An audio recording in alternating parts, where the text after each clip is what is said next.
جس کو دنیا سے پیار ہو جائے نا، مال و دولت سے عشق ہو جائے، وہ لوگ بڑا ڈرتے ہیں موت سے۔ اتنی مشکل سے مربے بنائے، اتنی مشکل سے بینک بیلنس بنایا، اتنی مشکل سے دنیا جمع کی، اب چھوڑ کے مر جائیں؟ وہ کیسے مریں گے؟ وہ حضرت شاہ فرید الدین عطار رحمۃ اللہ علیہ کہتے ہیں، میں تصوف طریقت معرفت کے راستے میں آنے سے پہلے نا عطر بیچتا تھا۔ عطار عطر فروش کو کہتے ہیں۔ میں عطر بیچتا تھا تو میری دکان پہ ایک بزرگ آئے جو میری توبہ کا سبب بنے۔ بابا جی سیدھے سادے تھے، خوشبو بڑی مہنگی مہنگی، میں نے اس دور کے جو آپ اپنے لفظوں میں سمجھ لیں جو برانڈ تھی نا، زیادہ مہنگی خوشبوئیں تھی، جو بادشاہ، وزیر، مشیر، مال، اس طرح کی خوشبوئیں میں نے رکھی ہوئی تھی۔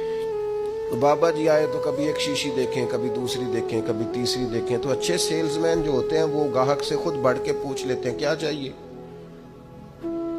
کہتے میں نے آگے بڑھ کے پوچھا بابا جی کیا چاہیے؟ تو بابا جی کہنے لگے پتر کچھ بھی نہیں۔ تو کہا پھر دیکھ کیا رہے ہیں؟ کہنے لگے دیکھ رہا ہوں تیری جان بڑی مشکل سے نکلے گی۔ تو کہتے میں نے کہا جی وہ کیوں؟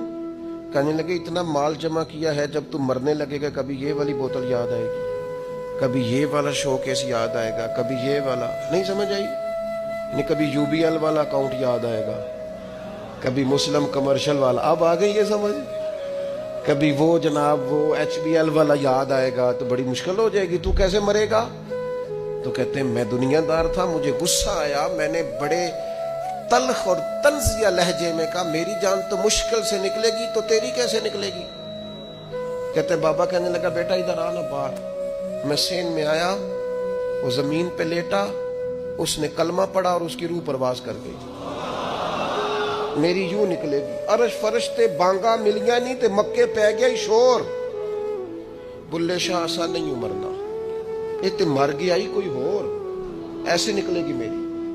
کہتے ہیں اس نے کلمہ پڑھا اور وہ پرواز کر گئی۔ میں نے کفن دفن کا بندوبست کیا، ساری رات میں سوچتا رہا یہ بھی منظر ہوتا ہے دنیا میں، اتنی آسانی سے شخص چلا گیا۔